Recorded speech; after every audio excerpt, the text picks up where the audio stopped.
देश दुनिया के समस्त न्यायप्रिय समतावादी सज्जनों को नमन।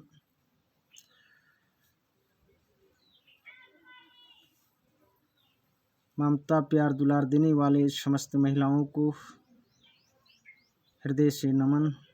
समान है बच्चों को दुलार। जय मानव समाज। दोस्तों, मैं आज एक ऐसी वीडियो लाया हूँ, आप लोगों के सामने रख रहा हूँ, जिसमें आप लोग इस पर खुद से भी विचार करेंगे। यह बात यदि मेरी अच्छी लगे तो अपनी प्रतिक्रिया जरूर देंगे। मैं सुरेंद्र कुमार कुर्रे, छत्तीसगढ़। आज वीडियो का शीर्षक है असत्य हमेशा सत्य को शक के दायरे में देखना पसंद करती है। दोस्तों, भारत में ऐसी षड्यंत्र नीति है कि सत्य को हमेशा असत्य ने सताया है और सताते भी आ रहा है।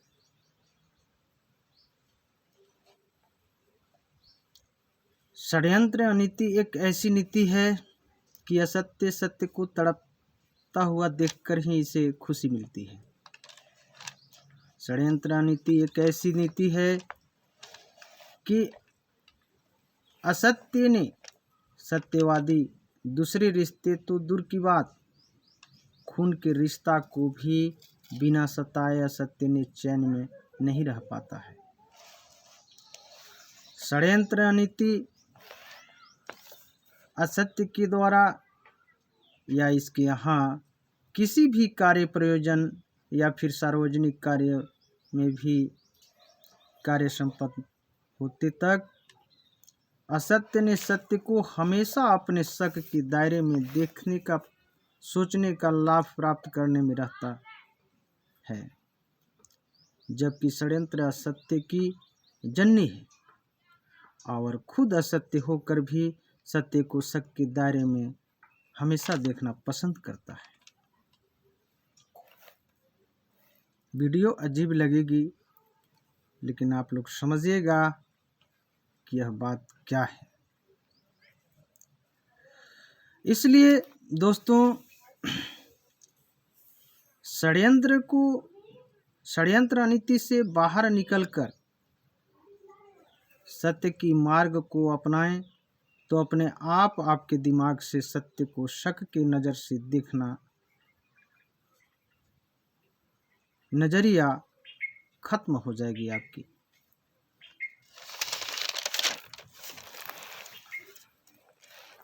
दोस्तों, इतिहासकारों ने यह भी बताया करते हैं कि बुद्ध जी, संतों ने और अंबेडकर एक ऐसी विचारधारा है। दोस्तों, बुद्ध, संत और अंबेडकर विचार एक ऐसी धारा है कि संपूर्ण मानव समाज को हमेशा सत्य के मार्ग पर चलने की प्रेरणा देने की काम किया है और सत्य विचारधारा ने ही संपूर्ण मानव समाज के लिए लिखित संवैधानिक रूप से भी लोगों को समता, स्वतंत्रता, बंधुता और न्यायपूर्ण जीवन जीने का सर्टिफिकेट भी दिया है। लेकिन सबसे बड़ी दुख की बात है कि जिन्होंने संपूर्ण भारतवासी को सत्य की मार्ग दिखाने वाले बुद्ध जी को ही देश निकाला कर दिया गया था, जबकि मानव के विचार में असत्यता को निकालना चाहिए था और निकालना भी चाहिए। और सबसे बेवकूफ़ी भरी बातें तो यह है कि कुछ लोग संपूर्ण मानव समाज में असत्यता विचारधारा सोच लागू करा के ऐसी असार्थक, अतार्किक, अवैज्ञानिक विचारधारा सोच को यह कलयुग का प्रभाव है बताकर लोगों को गुमराह किया जा रहा है, गुमराह करने की भी काम किया जा रहा है।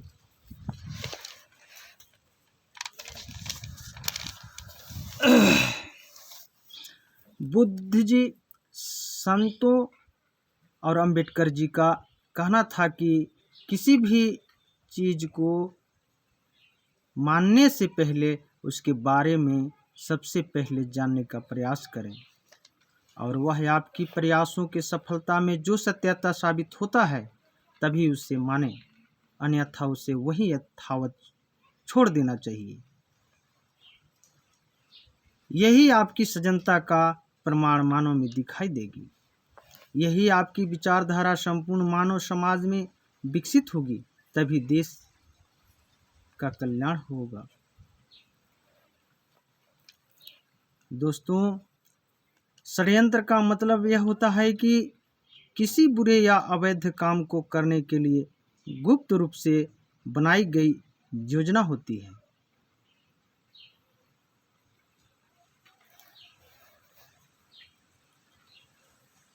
दूसरा रूप में आप ये भी समझ सकते हैं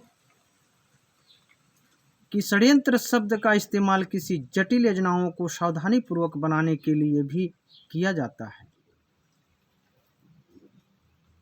इसलिए दोस्तों, सत्यता को यानी बुद्ध, पेरियार, रविदास, ज्योतिबा, सावित्री, अंबेडकर जी आदि विचारधारा को फना करने के लिए यानी खत्म करने के लिए षड्यंत्रकारियों के लिए यह एक जटिल समस्या थी।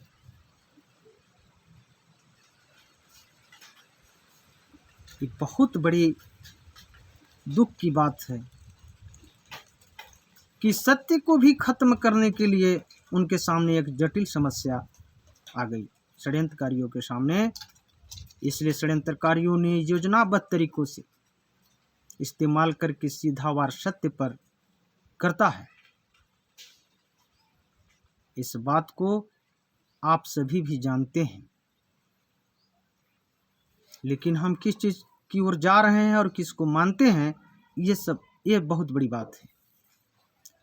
और असत्य की निगरानी में सत्य को हमेशा रखना चाहता है, जबकि सत्य के द्वारा हमेशा असत्य की निगरानी होना चाहिए। दोस्तों, खुद असत्य होकर भी सत्य को हमेशा शक के दायरे में रखकर आपस में ही एक दूसरे से लड़ाई झगड़ा कराकर आपस में फूट डालता रहता है, इसलिए कि असत्य हमेशा जिंदा रहे और जिंदा रहकर हमेशा हर क्षेत्र में फूल फल सके। दोस्तों, इस बात को हम सभी को समझना व जानना बहुत जरूरी है। इसी बीच में मैं एक बात और बता देना चाहता हूँ, जबकि हमसे आप लोग बेहतर समझ सकते हैं। आज स्पष्ट प्रमाण के रूप में देखा जा सकता है कि आज यदि मानवता की बात, विज्ञान की बात, न्याय की बात, संविधान की बात कोई करते हैं तो उनके साथ क्या हो रहा है यह सबके बीच में है। यह सब देखने को मिलती है, सुनने को मिलती है। ऐसे लोग यदि सांसद, विधायक भी बन जाएं तो सुरक्षित नहीं रह सकते हैं। हम आप सभी समझ सकते हैं कि जिस देश में सर्वश्रेष्ठ समता, स्वतंत्रता, बंधुता और न्यायप्रिय संविधान चल रही है, उसके बावजूद भी आज एक सांसद भी सुरक्षित नहीं रह पा रहे हैं।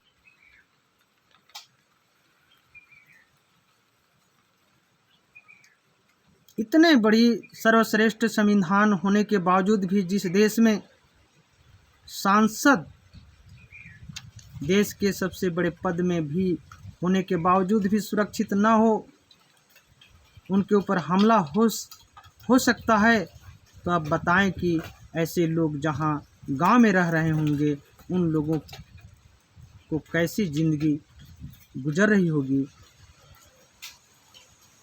यह भी आप लोग इस बात को समझ सकते हैं। या क्या ऐसे लोग गांव में रहने वालों को न्याय व संपूर्ण अधिकार मिल रही होगी? कभी नहीं। दोस्तों, जिस दिन मानव में समानता की बात आ जाएगी, स्वतंत्र जिंदगी जीने की बात आ जाएगी, उसके आवश्यकता अनुसार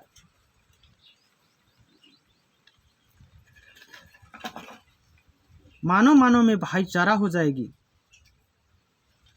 और जिस दिन न्याय मिलना शुरू हो जाएगा, जिस दिन न्याय की बात हम सब समझने लगेंगे, तो इस देश में कोई किसी भी प्रकार के अन्याय अत्याचार नहीं रह पाएगा और उजड़ कर वो अपने आप नष्ट हो जाएगा। लेकिन आज जस्ट उल्टा हो रही है कि सत्य को ही समाप्त करने की षड्यंत्र चल रही है। दोस्तों, आज हम यानी सुरेंद्र जिंदा है, तो मेरा मानना है कि हमसे यदि किसी के लिए काम आए तो हम अपनी बात सोशल मीडिया के माध्यम से मैं रखने का प्रयास कर रहा हूं। दोस्तों, हमारे विषय में आप लोग अच्छी तरह से जान सकते हैं, क्योंकि हमारा नंबर भी वीडियो के माध्यम से अवेलेबल कर दिया गया है, हमारे बारे में जान सकते हैं। आज इसी अन्याय और शोषण के कारण मुझे पैतृक संपत्ति, चल अचल संपत्ति, हर चीज होने के बावजूद भी मैं झगड़ा विवाद के डर से, या विवाद न हो, कम से कम विवादित लोग शांत रहें, इतना में भी उनकी हमदर्दी हो, इसलिए हमने अपने आप में कठोर से कठोर हार्ड मेहनत करने के कारण आज शरीर में हमारा बहुत सारे नसों में प्रभाव पड़ने लगी है। आज हम बहुत दुखी हूँ और किसी तरह हमारी इलाज भी चल रही है। इसी कारण से मैं पहले भी 3 महीना निरंतर डिप्रेशन में भी था। दोस्तों, इस प्रकार मैं सामाजिक समझ तो हम में कितना होगा ये बात आप लोग समझ सकते हैं, लेकिन जो समाज में जिस प्रकार से अन्याय अत्याचार हो रही है, पारिवारिक या सामाजिक रूप से, ये इस बात को भी हम जब तक जिंदा रहेंगे हम बताने का कोशिश करते रहेंगे। अब आप लोगों के हाथ में है, आप लोग कैसे लोगों को चाहते हैं इस देश में, गांव में, घर में। पुनः सभी को मैं ये भी उम्मीद करना चाहता हूं कि आप सभी लोग ठीक होंगे। सभी को मैं हार्दिक अभिनंदन करता हूं, और बड़ों को, बुजुर्गों को, सज्जनों को नमन है। और खासकर उन महिलाओं से मैं कहना चाहूँगा वीडियो के माध्यम से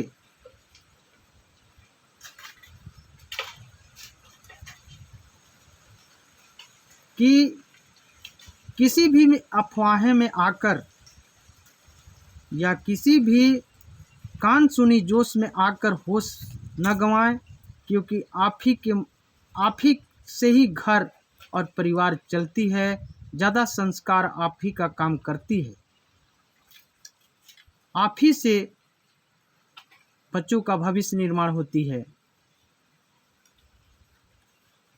पुरुष और महिला की बराबरी संवैधानिक भी दर्जा दी गई है, ये बात अलग है, लेकिन आज जो महिलाओं की दर्द होती है बच्चे जन्म के समय, उनके रख रखाव, पालन पोषण में वो हम भी जानते हैं, ऐसे बात नहीं है, लेकिन आपको इसमें बहुत ज़्यादा ध्यान देना होगा कि आने वाला भविष्य में हम कैसे बच्चों का भविष्य निर्माण मानसिक रूप से तैयार करना होना चाहिए।